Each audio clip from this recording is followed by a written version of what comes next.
Oke, selamat pagi semuanya. Kita berangkat ke bengkel lagi. Kita cerita, ya.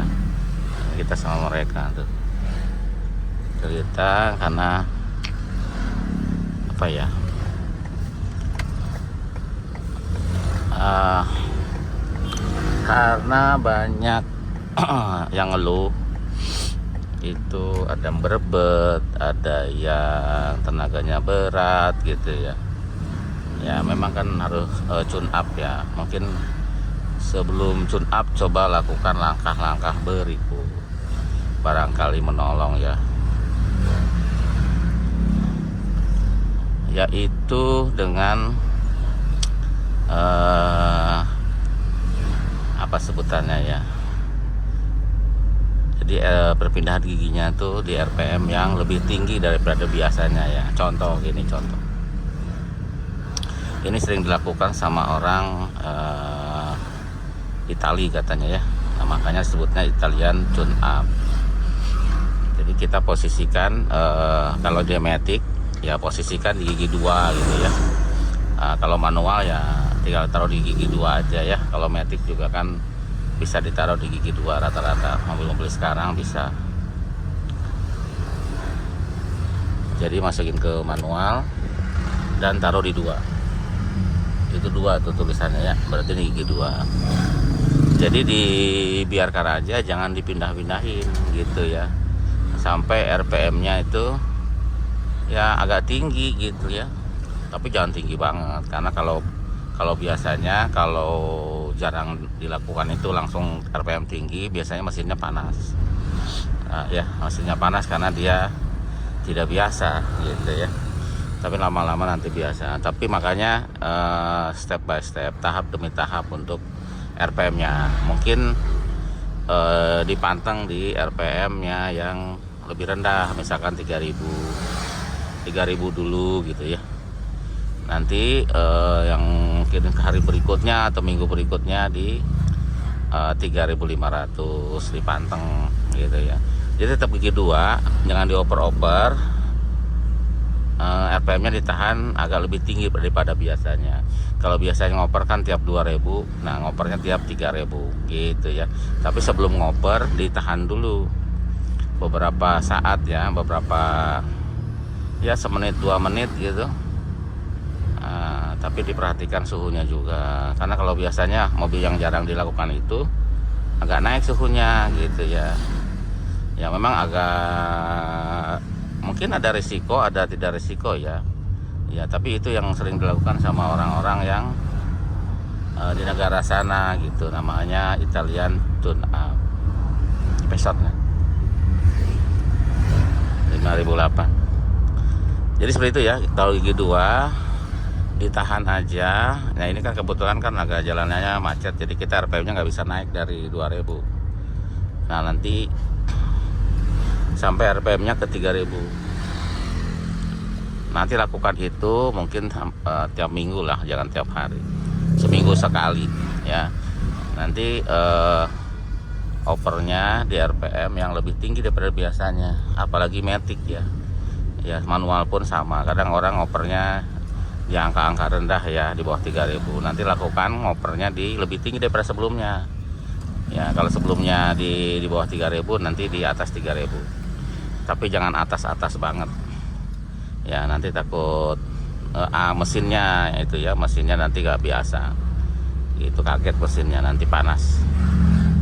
Seperti itu ya. Makanya kalau mobil sering dibawa keluar kota, mau nggak mau kan kalau keluar kota RPM-nya tinggi-tinggi kan, kalau enggak torsinya nggak kecapek. Nanti pulang-pulang dari luar kota tuh mesinnya jadi enteng. Nah itu salah satunya ya. Kalau kita keluar kota ke Bandung misalkan, ke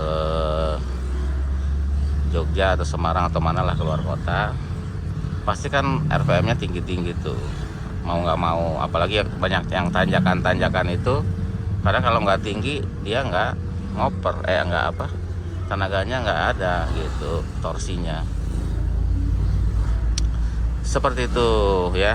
Banyak yang ngeluh gitu, siapa tahu berebetnya hilang, tenaganya naik gitu kan, terus lebih irit, siapa tahu.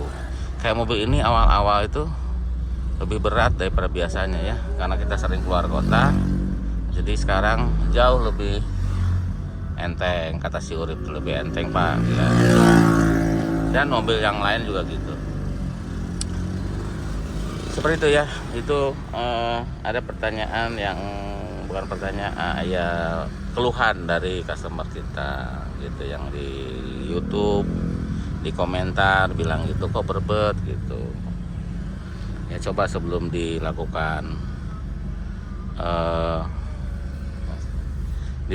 itu apa, tune up gitu kan, tune up perlu biaya, lakukan aja itu ya, di RPM-nya agak tinggi. Mau mesinnya karburator, mau mesinnya injeksi, sama aja. Tujuannya nanti supaya kotoran yang ada di mana ya, yang ada di ruang bakar ya, itu ya minimal rontok lah gitu ya. Kalau kasarnya di ring piston rontok, nanti kompresinya naik. Kalau kompresi naik pasti tenaga naik, bensin juga jadi lebih irit, harusnya gitu ya. Kalau kompresi naik dengan bensin yang sama, pasti jarak tempuhnya lebih jauh. Makanya kalau dikalkulasi akan lebih irit begitu. Tadinya misalkan ya, ini misalkan 18 jadi 19 atau 110 ya, itu kan lebih irit dengan bensin, pemakaian bensin yang sama, tapi jarak yang didapat lebih jauh. Seperti itu. Terus apa lagi ya, mumpung ada waktu nih sebelum nyampe ke bengkel. Itu apa namanya, ada pertanyaan banyak, sering banget ini untuk mobil pemula gitu. Kalau saya sarankan sih, kalau yang mobilnya laku ya, seperti 405 kan dulunya laku, 306 laku, 406 laku, terus 206 juga laku. Terus apa lagi ya, 406 laku. Ya itu yang laku-laku kan, yang banyak di pasaran berarti yang laku. Itu nggak apa-apa dipakai ya, disesuaikan aja dengan kebutuhan, yang mau yang gede, yang kecil gitu ya. Yang penting kondisinya bagus gitu ya, cocok-cocok aja sih. Nanti kalau belinya yang kecil 206, kekecilan gitu, karena punya anak satu, nanti bawa mbaknya dan sebagainya, bawa ibunya atau siapa, neneknya ya. Cari yang lebih besar, misalkan 307 SW misalkan ini gitu ya. Jadi disesuaikan aja kebutuhannya apa, tetapi mobilnya yang sehat, yang bagus gitu ya. Jadi cocok-cocok aja bagi pemula gitu. Kecuali kalau yang tipe ini gitu, ini kan jarang di pasaran, jangan kalau untuk pemula ya kan. Seperti tipe-tipe yang jarang di pasaran 207, 407, 308 itu kan jarang ya, nggak terlalu banyak. Jadi nanti susah cari spare part gitu. Cari yang banyak di pasaran pasti lebih gampang, kayak 206, 306, 405, 406 itu banyak di pasaran gitu. Jadi bisa milih itu ya.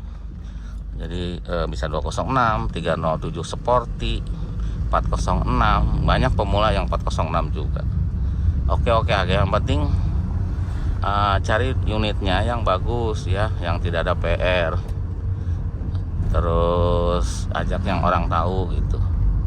Jangan ini warnanya cocok, saya suka warna merah misalkan, jangan gitu. Kalau jelek ya nggak usah dibeli, mendingan warna yang lain tapi lebih bagus. Misalkan ini contoh, ini cocok nih warna biru, saya suka warna biru, tapi kondisinya jelek tapi dipaksakan, jangan. Cari yang warna lain misalkan kalau nggak ada, soalnya nanti ribet, mahal kan mobil Eropa itu perbaikannya. Jadi cari yang kondisi bagus, abaikan warna gitu.